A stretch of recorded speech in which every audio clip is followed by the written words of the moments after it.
Are the prices of homes getting too expensive for you to start investing in real estate? Are you still thinking to yourself that it's going to take me at least 5 years to save up for an investment property of 15 to 25% down? Don't worry, because there is a solution, and that solution is investing out of state. You can invest in a state that you've never been to. That was the case for me, and I learned a lot of mistakes by investing in real estate out of state. So in this video, we're going to determine if you should be investing in real estate out of state, if investing out of state is right for you, and just how difficult is investing in out-of-state real estate. Back 3 years ago, when I first started investing in real estate, I had a very limited pool of funds. To be specific, I only had about $8,000, and I was living in Colorado at this time, so obviously investing in my backyard was way out of the question, because whenever I was thinking about investing in real estate, I was thinking about investing, 15 to 25% down. There are ways to get 0% down and 3.5 to 5% down using the VA loan if you're military, FHA loan, getting a 3.5 to 5% down for a first-time home buyer. But I'm talking about strictly an investment property, so there was no way I was going to be able to invest in Colorado. Actually, $8,000 will hardly get you an investment property anywhere. While I was learning and understanding real estate investing, I was researching some markets during that time.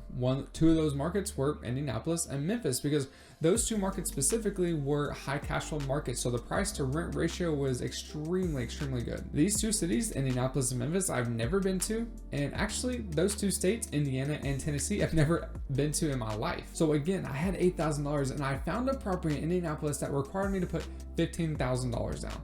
Well, obviously I didn't have that, so what I did was I asked my wife for a loan of $7,000, and we ended up buying that property. Ultimately, after a year, long story short, we tripled our money. Putting this in comparison to investing in our backyard versus out of state. So we tripled our money with $15,000 in 1 year.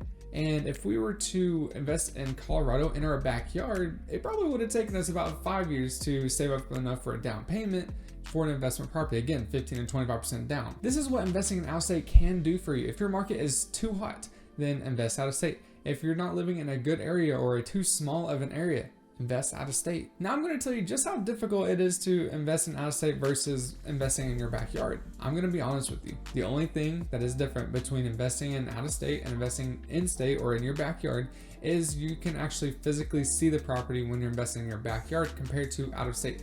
Whenever it comes to out of state investing, you're sending out your real estate agent to go out, film the property for you so you can see it. And everything after that is exactly the same. Finding the property, securing the lending, etc. In my situation specifically, I was using a real estate investing strategy known as lease options. So I was managing all the properties myself. And now I wasn't really managing it myself because the tenants took care of everything, the repairs, maintenance, utilities, etc. That's just how I do things. But if you don't want to manage them yourself, you can always hire a property manager. Again, you can do this just as easy. It's just picking up the phone and calling and interviewing some property managers. After I bought the property, I obviously had to show the property, and I was out of state, so I couldn't do it myself.